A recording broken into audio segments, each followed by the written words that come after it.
that's cool because the exit out of here is blocked. Oh, well, what does it matter? Greetings, folks. Welcome back. Rush Limbaugh, the EIB Network. Hey, AP has just tweeted that New Orleans Mayor Mitch Landrieu, I think this guy's the brother of Mary Babyfat Landrieu, has just proclaimed a dusk to dawn curfew. That, for those of you real, it is nighttime. Dusk, sundown to sunup. Dusk to dawn curfew. And, of course, they're worried about looting. The real looting people need to be worried about is the Democrat convention next week. Speaking of which, how many Democrat mayors, how many Democrat governors will be able to show up at the Democrat convention next week who've cut taxes and increased employment? Zip, zero, nada. How many Democrat governors or mayors will show up with positive stories to tell about their governance in their states and communities? Zip, zero, nada. I almost wish that Nikki Haley and Walker and these guys had been prime time last night. Those were just, Kasich was wired. Nikki Haley was really, really, really good. Along with, we ought to get some sound bites or speeches. I'm talking about this so much now. Maybe we'll do that tomorrow because we are vanishing. Time is vanishing for the busy broadcast today. Now, unless, ladies and gentlemen, you are a delegate to the convention, you don't have an opportunity to approve or endorse what the Republican platform says. The entire document's 50 pages. Actually, a little more, 50 pages. And you can find it online, any number of places if you're so inclined. But there's a new, very succinct conservative declaration online, too, totally independent of the two political parties, which means it's not full of compromises, it's not full of considerations, just pure, clear thinking on our ideals. And you can see it today. It's about 1/50th of the size of the RNC platform. It's easy to read, and it's just as easy to agree with. The Conservative Declaration is what this is. It's online, courtesy of Heritage Foundation, and you can see it at signwithheritage.com, S-I-G-N, signwithheritage.com. And if you are so inclined, visit the site this afternoon and read it for yourself. Signwithheritage.com. Now, nobody's saying party platforms don't matter. They're approved by a very select group of people, and they often are forgotten at the end of the convention. This is your opportunity to involve yourself in another way. Put your name on something that resonates with you and might help to enlighten the thinking of others, which is what this is all about, is getting to other people and persuading them. Check it out. Signwithheritage.com's the website. Here's Richard, Arlington, Texas. Great to have you on the EIB network. Hello. Hello. I just wanted to report a random act of journalism. Whoa.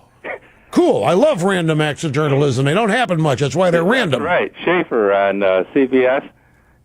They were switching from the speakers to the commentators, and they just caught him flat-footed. He couldn't say anything but nice about Mrs. Romney's speech. He was gushing about her, and I could just see he was choking on the words. I watched him for 49 years. Well, you mean he didn't really want to say nice things? I don't think so, but he was doing it. He reminded me, first time I saw him, it was 49 years ago. He was sitting in the garage of the Dallas police station reporting on Ruby shooting Oswald. Yeah. Bob Schieffer's the dean of these guys now. That's true. Yeah. But he was saying nice things about her, and that's all I could say. I don't know how you couldn't. The New York Times, again, editorial today, the genius of Mrs. Romney's diva performance was the way she smiled so warmly as she delicately slipped the knife into President Obama. She didn't have a knife. There wasn't any twisting, any knife. Didn't delicately slip or any other way a knife into Obama. Nobody did. And then, of course, there's Juan Williams desperately trying to get back to NPR, no doubt, by saying she came off as a corporate wife to me. corporate wife. There's that evil word. Here's Mark on the road in Indiana. Great to have you on the EIB network. Hello. Hey, Rush, I consider you the Ronald Reagan of talk radio with all of your disciples behind you. So it's an honor to talk to you. Thank you. Sir, I appreciate that. Thank you very much. I come from a liberal family. I'm the dark sheep or black sheep in the family. I don't know if I can say that or not, but I'm a conservative. You can say that. It's just don't say birth certificate. Okay. But I want to let you know, I've got two brothers. My family lives in New Jersey, and they're all unemployed. Two of my brothers are unemployed. And they all voted for Obama, and they watched. We're deep into the politics, and we were talking to each other during the last night. And my dad's a 93-year-old Democrat. He did vote for Reagan. That's the only time he voted. He really liked Ronald Reagan. But he just said and as a 93-year-old, he feels the party's lost. He said, what happened to the Kennedys and John Kennedy's philosophy? And I have two sisters that watched last night.